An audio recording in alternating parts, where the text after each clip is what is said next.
এই মুহূর্তে সচিবালয়ে ব্রিফ করছেন স্বাস্থ্য ও পরিবার কল্যাণ মন্ত্রণালয়ের উপদেষ্টা নূরজাহান বেগম। আমরা সরাসরি চলে যাচ্ছি সেখানে। বিষ খেয়েছেন, তাকেও কর্মীটোলা হাসপাতালে নিয়ে যাওয়া হয়েছিল। সেখানেও ডাক্তাররা তাকে প্রাথমিক চিকিৎসা দিয়েছেন।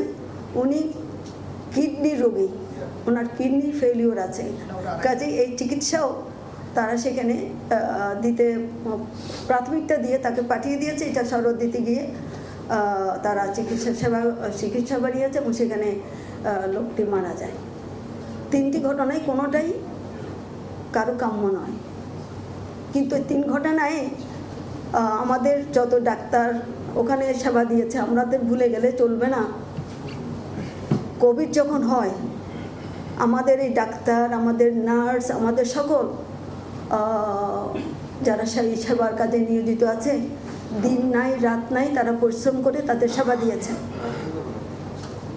যখন ডেঙ্গু হয়, যখন চিকুনগুনিয়া হয়, মহামারীর আকার ধারণ করে, তখনও তার এই সেবাটা দিয়ে যায়। এখন যে আমাদের বাংলাদেশে বিভিন্ন ফেনী, নোয়াখালী বিভিন্ন জায়গায় বন্যা হয়েছে, সেখানেও অনেক ডাক্তার রাত দিন খেটে পরিশ্রম করে চিকিৎসা সেবা দিয়ে যাচ্ছে। এখন কথায় কথায় তাদের গায়ে হাত তোলা, এটা কোনোভাবেই মেনে নেওয়া যায় না। আমি এই ঘটনার, যারা এই কাজটা করেছে, আমি এই ঘটনার নিন্দা জানাই এবং আমি প্রতিশ্রুতি দেই আমার সকল ডাক্তারের কাছে যে আমি এই সব ঘটনার সিসিটিভি ফুটেজ যেগুলি নিশ্চয়ই আসছে, এগুলো বিশ্লেষণ করে আমি তাদেরকে আইনের আওতায় আনবো, এটা আমার অঙ্গীকার। আর জনগণকে আমি বলবো, এই ডাক্তাররা আপনাদের সন্তানের মতন, কারো ছেলে, কারো ভাই, আমাদের নিজেদের সন্তানের মতো। তাদের দিক প্রতি একটু মানবিক হন। ইমোশনালে বসে আমি কারো গায়ে হাত তুলে দিলাম, এটা ঠিক নয়। আইনটাকে নিজের হাতে তুলে নিলে দেশ আর দেশ থাকে না, বিশৃঙ্খলা হয়ে যায়। এখন দেখেন ডাক্তাররা শাটডাউন ঘোষণা করেছে। চিকিৎসা সেবা না পেলে কেউ টিকতে পারবে? দেশ ঠিক থাকবে? থাকবে না। তাই আমি সবাইকে আবেদন করব, অনুরোধ করব, আইন নিজের হাতে তুলে নেবেন না। আর তেমনি আমার ডাক্তারদের আমি বলবো, তোমরা আমার সন্তানের মতো, তোমরা এই শাটডাউন তুলে নাও। মানুষের সেবা করার জন্য এসছো, এই সেবাটা দাও।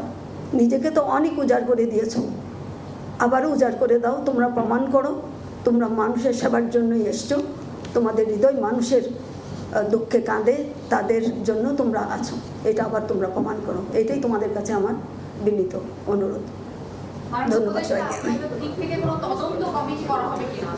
আমরা এটা একটু বলে নেই, আমরা ইতিমধ্যে তদন্ত কমিটি করেছি, দুটোর জন্য আমরা তদন্ত কমিটি করেছি।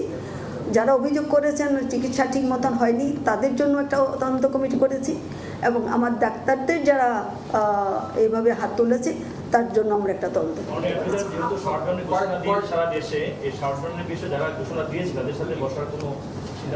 আমরা তো যাবো, আমরা যাবো তাদের যারা।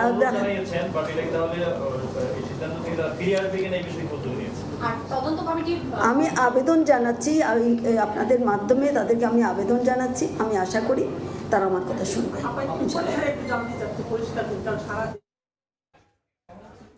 আমরা সরাসরি যুক্ত হয়েছিলাম সচিবালয় থেকে।